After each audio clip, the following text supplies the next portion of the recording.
മേനോൻ ജാതിവാലി കയറി വന്നു. ഇത് എവിടെന്നാ വന്നെന്ന് കോൺഗ്രസുകാർക്ക് പോലും വലിയ നിശ്ചയമില്ല. ഇപ്പൊ പറയുന്ന പുള്ളിയുടെ ഒഫീഷ്യൽ സർട്ടിഫിക്കറ്റ്സിലൊക്കെ ഈ ജാതി സർനെയിം ഉണ്ടെന്ന്. നമ്പർ 1, നമ്മുടെ ഇപ്പോഴത്തെ മുഖ്യമന്ത്രി VD മേനോൻ സതീശൻ സാറില്ലേ, പുള്ളിക്കാരൻ അദാനി ഗ്രൂപ്പിന്റെ എക്സിക്യൂട്ടീവ് ഡയറക്ടറും പ്രസിഡന്റുമായ കിഷോർ ആൽവയെ അങ്ങ് കർണാടകയിലെ ഒരു NDA നേതാവിന്റെ വീട്ടിൽ ചെന്ന് കണ്ട വളരെ നോർമലായ ഒരു സംഭവം ഇവിടെ ഉണ്ടായിരുന്നു. SFI പ്രവർത്തകൻ ധീരജിനെ കത്തികൊണ്ട് കുത്തിക്കൊലപ്പെടുത്തിയ നിഖിൽ പൈലി എന്ന ക്രിമിനൽ, യൂത്ത് കോൺഗ്രസിന്റെ ക്രിമിനൽ, നമ്മുടെ ആഭ്യന്തരമന്ത്രി രമേശ് ചെന്നിത്തലയുടെ കൂടെയുള്ള ഫോട്ടോ പങ്കുവച്ചിട്ടുണ്ട്. അണ്ണാക്കിൽ പിരിവെട്ടി എന്ന് കേട്ടിട്ടുണ്ടോ? വല്ലാത്തൊരു അവസ്ഥയത്. ഈ അവസ്ഥ ബാധിച്ച ചില മെയിൻ സ്ട്രീം മാധ്യമ സ്ഥാപനങ്ങൾ നമ്മുടെ കേരളത്തിലുണ്ട്. സങ്കടം തോന്നും അവരുടെ അവസ്ഥ കാണുമ്പോൾ. കാരണം ചില നേരത്തൊക്കെ ഭയങ്കര പെർഫോമൻസ് ആയിരിക്കും. CPM-കാരുടെ അഹങ്കാരം മാറ്റിക്കൊടുക്കുക, അവരുടെ ഏകാധിപത്യം മാറ്റിക്കൊടുക്കുക, ധാർഷ്ട്യം മാറ്റിക്കൊടുക്കുക, അവരെ ഒരു പാഠം പഠിപ്പിക്കുക, പിണറായി വിജയനെ ചിരിപ്പിക്കുക, ഇങ്ങനത്തെ കാര്യങ്ങളിലൊക്കെ മഹാ പെർഫോമൻസ്. പക്ഷെ ചില സമയത്ത് അവരുടെ അണ്ണാക്കിൽ പിരിവെട്ടും. അങ്ങനെ വേണ്ട നേരത്ത് ഉഷാർ ഒലിച്ചു പോയ ചില സിറ്റുവേഷൻസ് ഞാൻ ജസ്റ്റ് ഒന്ന് പറയാം. നമ്പർ 1, നമ്മുടെ ഇപ്പോഴത്തെ മുഖ്യമന്ത്രി VD മേനോൻ സതീശൻ സാറില്ലേ, പുള്ളിക്കാരൻ അദാനി ഗ്രൂപ്പിന്റെ എക്സിക്യൂട്ടീവ് ഡയറക്ടറും പ്രസിഡന്റുമായ കിഷോർ ആൽവയെ അങ്ങ് കർണാടകയിലെ ഒരു NDA നേതാവിന്റെ വീട്ടിൽ ചെന്ന് കണ്ട വളരെ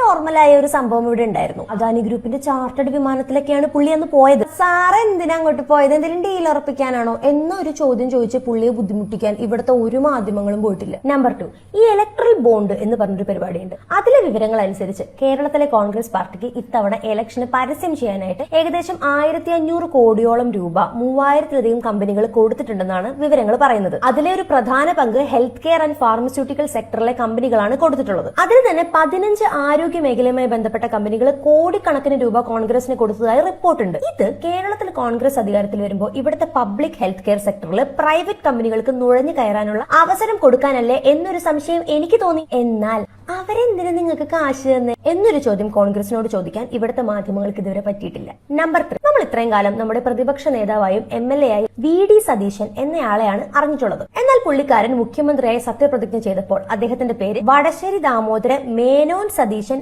എന്ന് വായിച്ചു. പെട്ടെന്നൊരു മേനോൻ ജാതിവാലി കയറി വന്നു. ഇത് എവിടെന്നാ വന്നെന്ന് കോൺഗ്രസുകാർക്ക് പോലും വലിയ നിശ്ചയമില്ല. ഇപ്പൊ പറയുന്ന പുള്ളിയുടെ ഒഫീഷ്യൽ സർട്ടിഫിക്കറ്റ്സിലൊക്കെ ഈ ജാതി സർനെയിം ഉണ്ടെന്ന്. ഒരു സംസ്ഥാനത്തിന്റെ മുഴുവൻ മുഖ്യമന്ത്രിയായിട്ടും ഈ ജാതി സമ്പ്രദായത്തിനും ജാതിവാലിനുമെതിരെ ഒരു സ്റ്റാൻഡ് എടുക്കാൻ നിങ്ങളെ കൊണ്ട് പറ്റുന്നില്ലേ സാർ എന്ന് ചോദിക്കാൻ എനിക്ക് തോന്നിട്ടോ. പക്ഷെ മാധ്യമങ്ങൾക്ക് തോന്നിയിട്ടില്ല. നമ്പർ 4, ഇത്തവണത്തെ സംസ്ഥാന നിയമസഭാ തെരഞ്ഞെടുപ്പിൽ ഇലക്ട്രൽ ഓഫീസറായി വർക്ക് ചെയ്തിരുന്ന രത്തൻ കേൽക്കറെ മുഖ്യമന്ത്രിയുടെ, അതായത് VD സതീശൻ സാറിന്റെ പ്രിൻസിപ്പൽ സെക്രട്ടറിയായി അപ്പോയിന്റ് ചെയ്തു. ഒരു തെരഞ്ഞെടുപ്പിന് നിയന്ത്രിച്ച തെരഞ്ഞെടുപ്പ് ഓഫീസർ അതേ തെരഞ്ഞെടുപ്പിൽ വിജയിച്ച മുഖ്യമന്ത്രിയുടെ ഏറ്റവും ട്രസ്റ്റഡ് ഓഫീസറായി മാറുന്നു. എന്തിനാ സാറെ പുള്ളിക്കാരനെ അപ്പോയിന്റ് ചെയ്ത് എന്നൊരു ചോദ്യം ചോദിച്ചതല്ലാതെ ഈ സംഭവത്തിന്റെ വ്യാപ്തിക്കനുസരിച്ച് യാതൊരു കോലാഹലവും മാധ്യമങ്ങളുടെ ഭാഗത്തുനിന്നുണ്ടായിട്ടില്ല. ഇതുവരെ ഒരു മന്ത്രിസ്ഥാനത്ത് പോലും ഇരുന്നിട്ടില്ലാത്ത സാർ എങ്ങനെയാണ് മുഖ്യമന്ത്രിയായി പ്രവർത്തിക്കുക എന്ന് ചോദിച്ചപ്പോൾ VD മേനോൻ സതീശൻ സാർ സ്വയം കമ്പയർ ചെയ്തത് നരേന്ദ്രമോദിയുമായിട്ടാണ്. ഇപ്പതാ SFI പ്രവർത്തകൻ ധീരജിനെ കത്തികൊണ്ട് കുത്തിക്കൊലപ്പെടുത്തിയ നിഖിൽ പൈലി എന്ന ക്രിമിനൽ, യൂത്ത് കോൺഗ്രസിന്റെ ക്രിമിനൽ, നമ്മുടെ ആഭ്യന്തരമന്ത്രി രമേശ് ചെന്നിത്തലയുടെ കൂടെയുള്ള ഫോട്ടോ പങ്കുവച്ചിട്ടുണ്ട്.